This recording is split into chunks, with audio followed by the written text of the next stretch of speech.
And welcome back, everyone. Week 3 is finished. Let's go through a recap.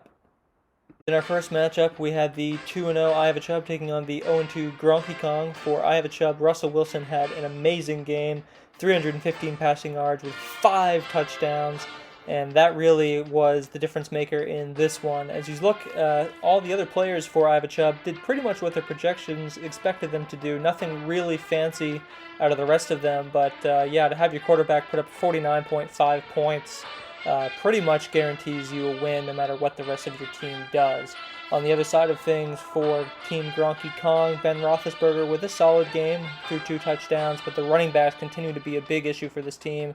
Gronky Kong went out and started both of the Lions running backs, hoping that, at least if they're just running the ball, that they would be getting the points for that. But unfortunately, both Adrian Peterson and Kerryon Johnson really didn't do much. They only accounted for about 14 points together. Adam Thielen had a touchdown, 12.65 points. Zach Ertz, 16.05 points, but really not much else going on here. The Browns had a nice showing with 17 points.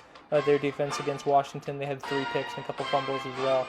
Overall, your final score in this one was Iowa Chubb getting the win, moving to 3-0, 167 points, to Gronky Kong falling to 0-3, 122. And in Week 3 action, Iowa Chubb will be taking on the 3-0 Tampa Two-Steppers. So battle of 2 3-0 teams there. That ought to be a matchup you might want to keep an eye on. And the 0-3 Gronky Kong will be taking on the 0-3 Ray Rice Counseling. So after Week 3, we will only have one undefeated team and one team that is winless. And after this matchup, I had a chance to catch up with the owner of Iowa Chubb, Cody, and ask him about next week's matchup against the 3-0 Tampa Two-Steppers. Yeah, hi Cody. I'm just wondering if I could get your thoughts on the upcoming matchup. Both of you are going to be undefeated going into this, both at 3-0 against you and the Tampa Two-Steppers. I think this is the matchup to watch this week. It's going to be incredibly close. We've got Russell Wilson and Dak Prescott going head-to-head. Russell Wilson has had an absolute incredible start to his season. I think he does have an advantage over Dak Prescott. I also believe my running back core is superior at the moment. We've got Ezekiel Elliott and Kareem Hunt. They've been very consistent in their points, and they're going to be looking to continue that in their matchups.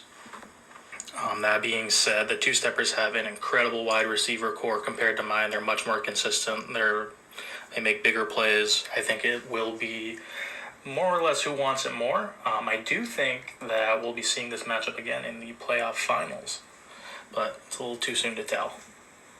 Oh, thank you, Cody. I appreciate it. And, I chose this picture for you, assuming it was going to be something funny and or trash talking that you're going to do. But no, that was a very serious interview, and this photo is not really relevant to that, but we're going to keep it. Thanks. Anyway, we go to our next matchup. We had the 1-1 Lil Loose in the Millsap taking on 1-1 Take Mahomes Country Road. Matt Ryan for Lil Loose in the Millsap had a much more tame game with 14.32 points. The first 2 weeks of the season, the defense had been a complete mess for the Falcons, although it was in this game too, and they had to rely on Matt Ryan a lot more.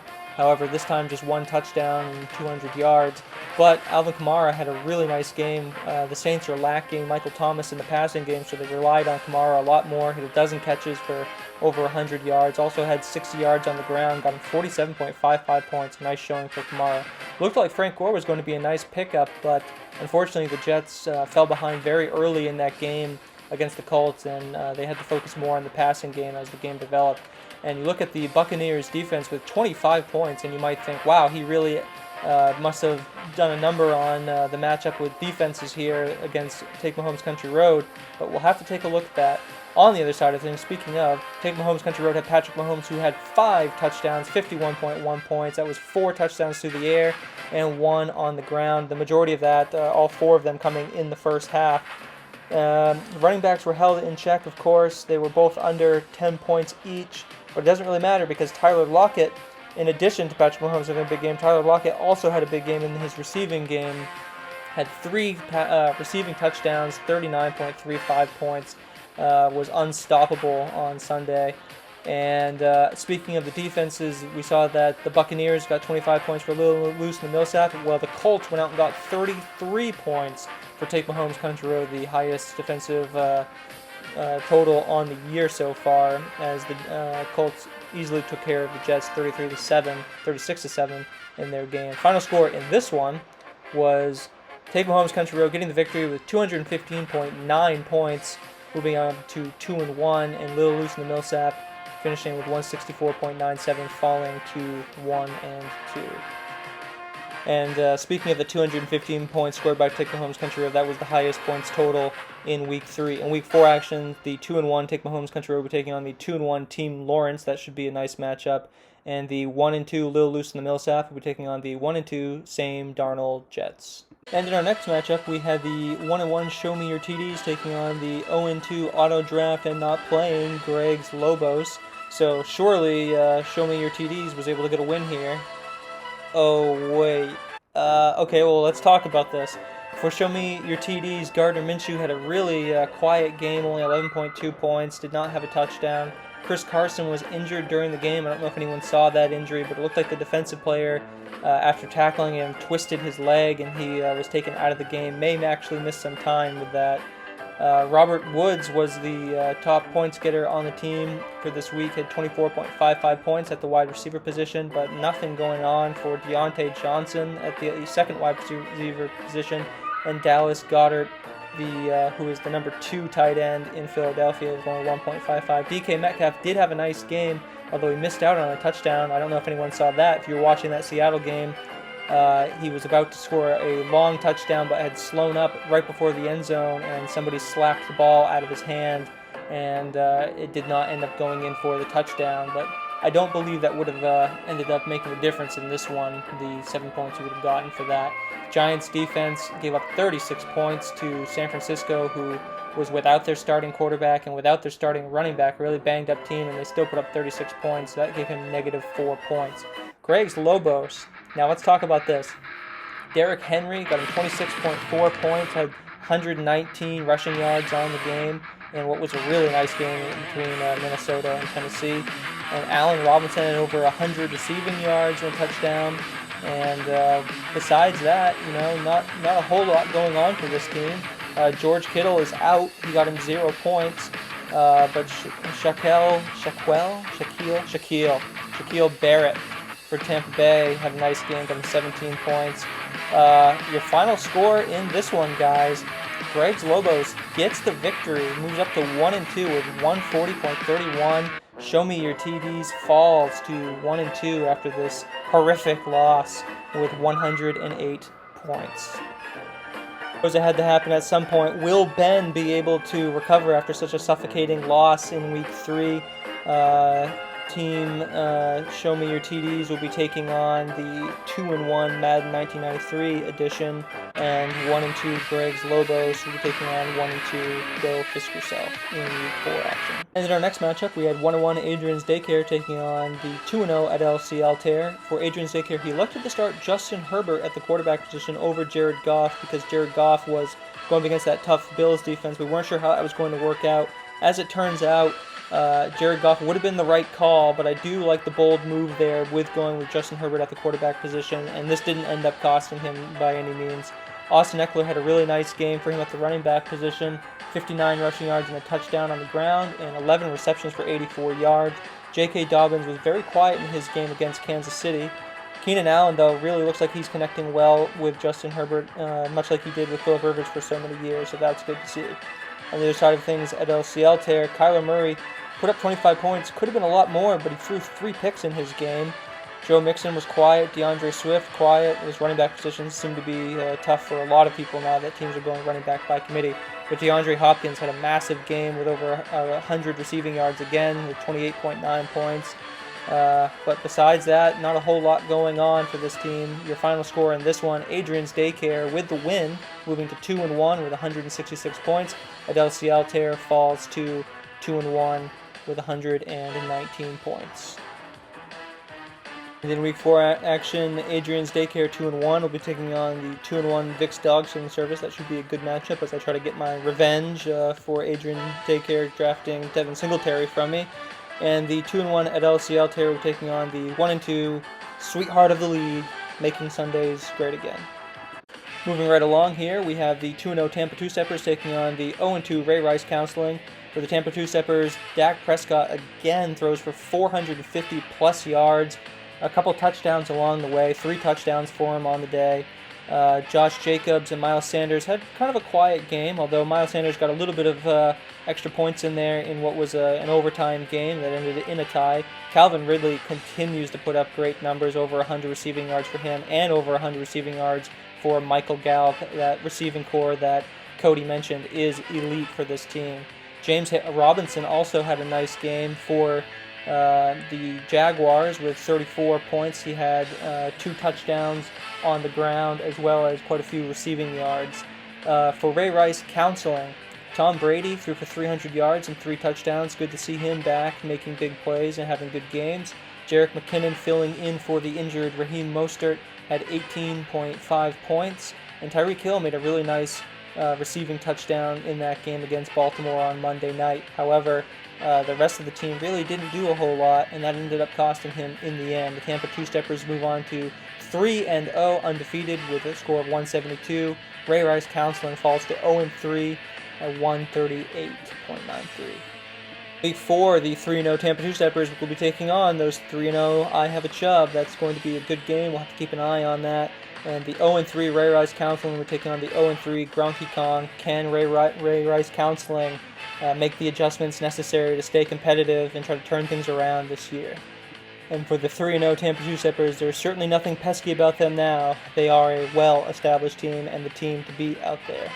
And in our next matchup, we have the battle of 2 1-1 teams, the Sam Darnold Jets and the Team Lawrence.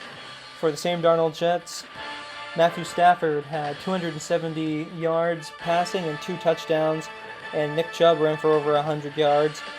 Quiet games relatively for Robbie Anderson and Corey Davis, both of them still over 10 points. Mike Gesicki held to 9.15 points, but did get a touchdown on his only reception of the day.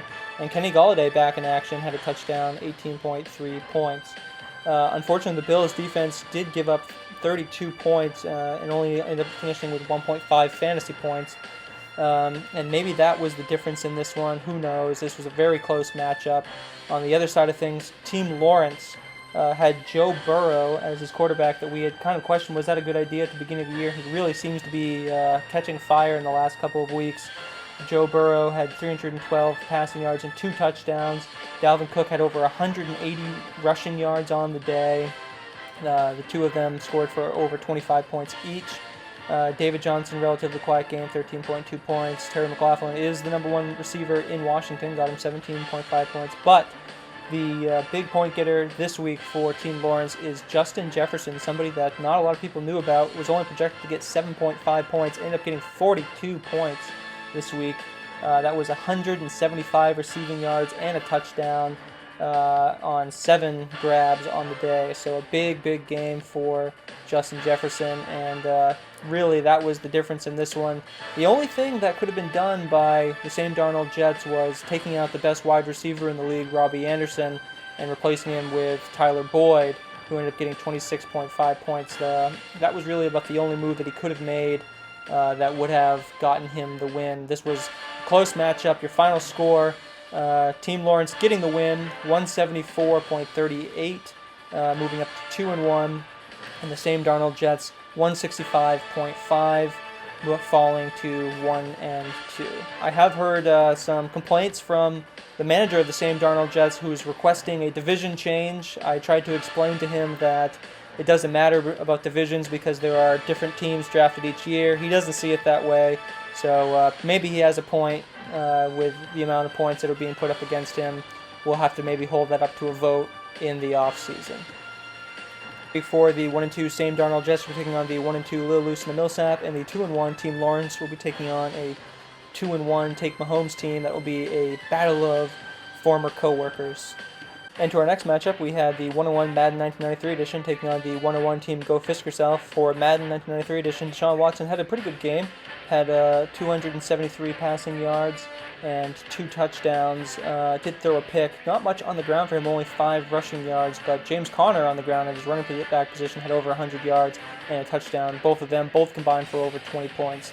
Antonio Gibson is doing okay for that number 2 running back position on this team, doing what he can for playing on the Washington football team. Julio Jones, though, got completely shut out in this one. No points scored. We'll have to keep an eye on that. He really seems to be slowing down, and Matt Ryan really seems to be favoring other receivers like Calvin Ridley in Atlanta. Mike Evans, 12.7 points, which doesn't seem like much, but he did catch 2 touchdowns, but only 2 receptions for 2 yards, really used as an end zone target in Tampa Bay. On the other side of things, Go Fisk Yourself had what we all know as a Tom game, was the only team on the week to score just under 100 points. Lamar Jackson was really kept in check, both under 100 passing yards and 100 rushing yards against a Kansas City defense that was stout on Monday Night Football. Latavius Murray didn't do too much. He is the backup running back in New Orleans, and they seem to be focusing more with Kamara this past week. Joshua Kelly was doing okay, but did have a fumble. So again, this is another team that's struggling at the running back position. Stephon Diggs, despite the team scoring 35 points, only ended up getting 16.4 points for fantasy purposes, and Larry Fitzgerald did not do much at all, only 1.15 points. Emmanuel Sanders was his big points getter, if you could say that. His top points getter was 17.8 points, and unfortunately the Saints defense also had negative 3 points for him. So overall, your final score here, Madden 1993 edition gets the easy win against a struggling Fisk Yourself team this time around. Madden 1993 edition moving up to 2-1 with 133 points to Go Fisk Yourself's 93, who falls to 1 and 2. And in Week 4 action, the 1-2 Go Fisk Yourselves are taking on the 1-2 Greg's Lobos, and the 2-1 Madden 1993 edition will be taking on the 1-2 Show Me Your TDs. And to our last matchup, we have the 2-0 Vic's Dog Sitting Service taking on the 0-2 Making Sundays Great Again. For Vic's Dog Sitting Service, Aaron Rodgers had another spectacular game with 283 passing yards and 3 touchdowns. Got me 32.62 points. Aaron Jones, the number 1 running back in the league, at the end of Week 3, 16.6 points. Had a touchdown as well. But Mark Ingram did not do anything on Monday Night Football with only 3 points. T.Y. Hilton did not do much, but did do better than he has been. I got 10.85 points from him.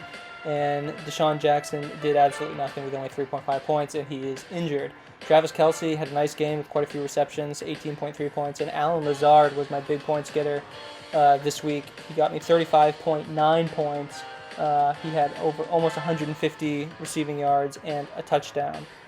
On the other side of things over here, we had Making Sundays Great Again. Josh Allen had 5 all-purpose touchdowns on the day. He had 4 passing touchdowns as well as 311 passing yards as well as a rushing touchdown. Kenyon Drake was mostly held in check, but Clyde Edwards-Helaire ended up getting 64 rushing yards as well as 70 receiving yards, which is good for 21.15 points, which is interesting. It seems like a lot of points for not actually scoring a touchdown, and only 5 receptions on the day, but 21.15 points. Cooper Kupp got 28.75 points. He's always good for at least 100 yards, right? 100 yards and a touchdown in that game. Jared Cook did not do a whole lot, but Mike Davis was a nice pickup this week for the injured Christian McCaffrey. Mike Davis getting 20.8 points. That was 13 rushes for 46 yards, 8 receptions for 45 yards, and a touchdown. Once again, Making Sundays Great Again has the closest matchup of the week, not coming out on top the first 2 weeks, but this time winning against Vic's Dog Sitting Service. A very close game here, decided by just over 5 points total. Making Sundays Great Again gets her first win of the year with 175.94. Vic's Dog Sitting Service, given their first loss of the year, 170.77. And in Week 4 action, Vic's Dog Sitting Service 2-1 will be taking on the 2-1 Adrian's Daycare. Should be a good game. And the 1-2 Making Sundays Great Again will be taking on the 2-1 at LCL Tear. And we'll take a look at the power rankings after Week 3. What in the world is going on over there for Madden 1993 edition? Falls from the number 1 to the number 11 spot. I Have a Chubb moves up to the number 1 spot from the number 2 spot. Team Lawrence falling back from 3 to 7. Show Me Your TDs from 4 to 10.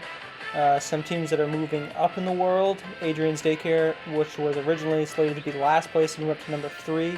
Vic's Dog Sitting Service, which was second to last, is 4. And Greg's Lobos, coming off from a big win, moves up from the 14 to the 5 spot. So we'll have to see what happens in week 4, given these power rankings. And a quick look at the standings after week 3. In the AFC East, there's a tie between Vic's Dog Sitting Service and Madden 1993 edition at 2-1. The Tampa 2 Sabres have a firm hold still of the AFC West at 3-0, with Team Lawrence behind them at 2-1. In the NFC East, Adrian's Daycare and LCL Tear are on top both at 2-1. And in the NFC West, I Have a Chubb is on top 3-0, with Take Mahomes Country Road behind him at 2-1. Now, keep in mind that the next 4 weeks you'll be playing the opposite conferences division, so the AFC East will be taking on the NFC East, and the AFC West will be taking on the NFC West. So take a look at some of the teams that you'll be playing for the next month or so. But that's going to do it for this, guys. I hope you had a good week 3. I think week 4 has a lot of really interesting matchups. We've got 2 3-0 teams going up against each other. We have 2 0-3 teams going up against each other. A couple 2-1 teams going up against each other. So I think we'll really know where we stand after week 4. Take it easy, guys.